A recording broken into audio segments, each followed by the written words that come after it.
Saudara, Mahkamah Konstitusi telah menerima 264 gugatan perselisihan hasil pemilu 2024 usai pendaftaran gugatan ditutup pada Minggu dini hari. MK telah membuka pendaftaran gugatan sengketa pemilu dari tanggal 21 Maret hingga 23 Maret 2024. Gugatan yang sudah masuk ke MK, dua diantaranya merupakan gugatan sengketa Pilpres yang dilayangkan Timnas Amin dan TPN Ganjar Mahfud. Tanggal 25 Maret, saudara, gugatan akan diregistrasi dan siap untuk disidangkan. Sidang ini akan dimulai pada 27 Maret 2024 dengan agenda pemeriksaan pendahuluan. Oh enggak, kalau diregistrasi itu berarti permohonan sudah berubah menjadi perkara. Kalau sudah berubah jadi perkara berarti harus disidangkan. Permohonan nanti kalau diregistrasi baru kita upload ya. Ya nanti setelah diregistrasi, kita registrasikan tanggal 25. Bisa penambahan berkas, penambahan alat bukti, itu bisa. Jadi ketika persidangan pun boleh. Jadi misalnya ada penambahan alat bukti nih, nah nanti disampaikan di persidangan, nanti akan diadministrasikan di situ. Mahkamah Konstitusi telah menerima permohonan sengketa perselisihan hasil pemilihan umum atau PHPU sejak penetapan perolehan suara hasil pemilu 20 Maret 2024. Pengajuan gugatan sengketa pemilu 2024 meliputi perkara hasil Pilpres yang memenangkan pasangan Prabowo Gibran, pengajuan gugatan perkara perolehan suara Pileg. Ada pula perkara DPR, DPRD, dan DPD yang diajukan.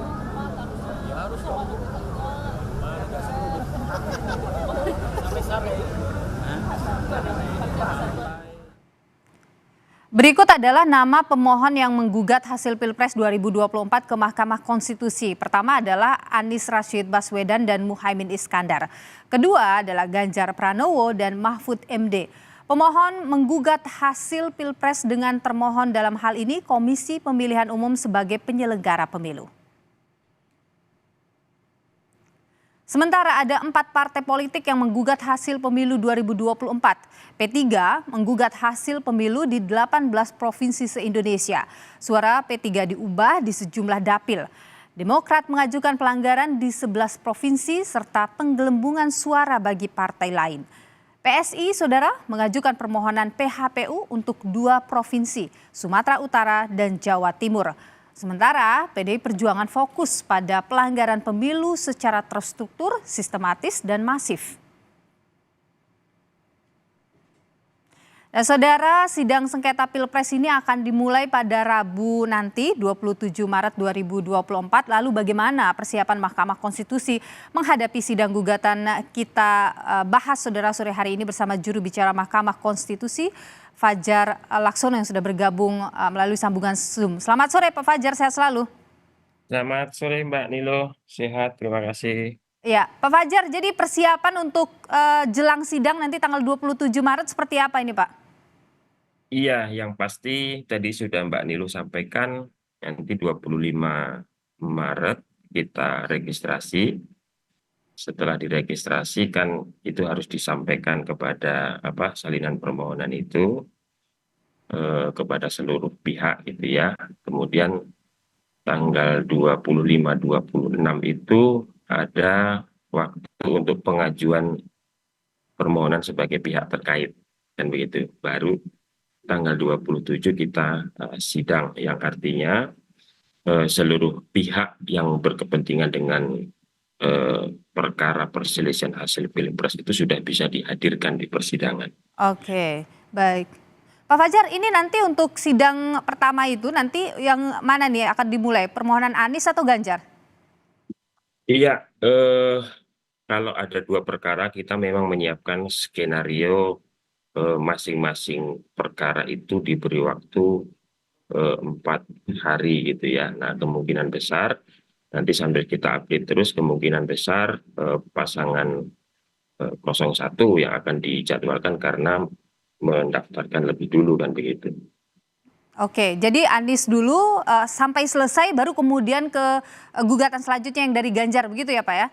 Betul, jadi tadi saya sampaikan kalau ada 2 perkara, nanti kemungkinan sidang itu masing-masing 4 hari. Nah, kita kan punya waktu 14 hari untuk menyelesaikan perkara PHPU Pilpres. Nah, Oke. dalam rentang waktu 14 hari itu kita bagi-bagi lagi. Jadi kalau ada perkara dua, maka 4 hari untuk perkara yang pertama, 4 hari untuk perkara yang kedua, sisanya untuk Mahkamah Konstitusi menyusun putusannya. Begitu. Oke, Pak, selain gugatan terkait dengan Pilpres, ini kan ada juga partai politik seperti P3, PS ini kan juga mengajukan gugatan. Nah, itu pembagian kerjanya akan bagaimana itu Pak untuk menyidangkan itu? Nah, jadi gini Mbak Nilo, kita selesaikan Pilpres dulu. Nah, kita konsentrasi untuk menyelesaikan Pilpres. Kita sesuai dengan tahapan itu akan selesai Pilpres itu di 22 April.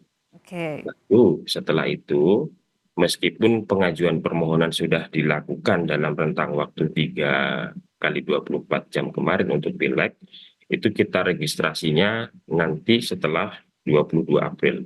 Kemungkinan 23 April baru kita masuk untuk menangani penyelesaian perkara perselisihan hasil legislatif ya.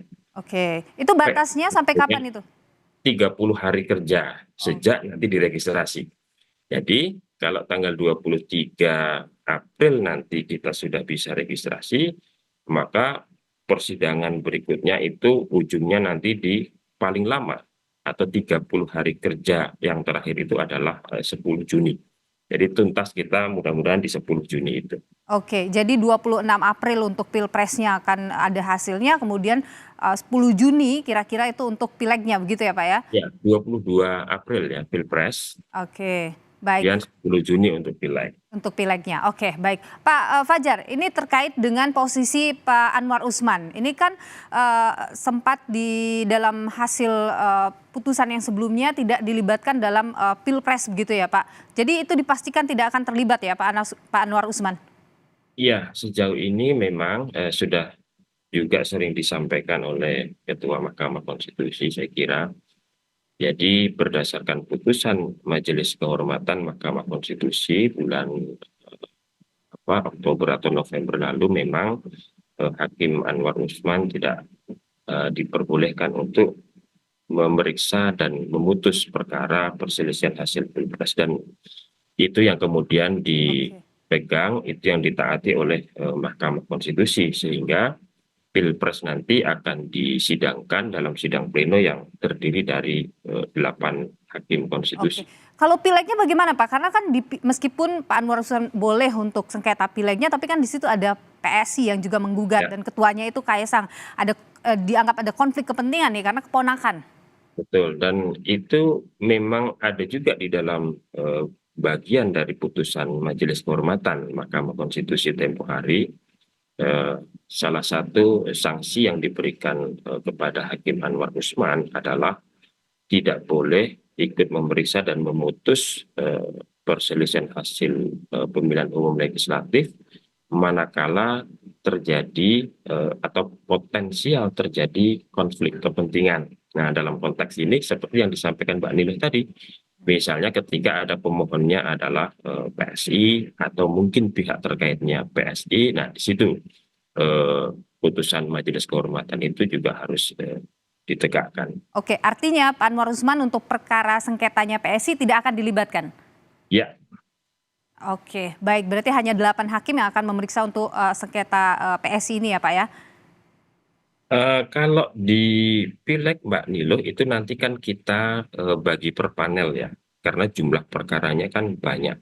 Tadi seperti disebutkan, meskipun ini belum mencerminkan jumlah perkara ya, ada 265 permohonan yang sudah kita terima sampai tadi malam gitu kan.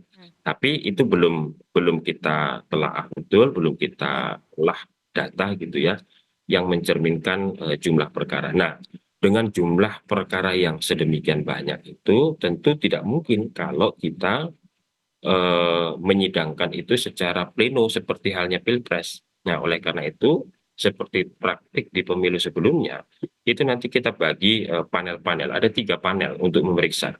Jadi, berapapun banyak jumlah perkara itu nanti kita distribusikan ke dalam 3 panel itu.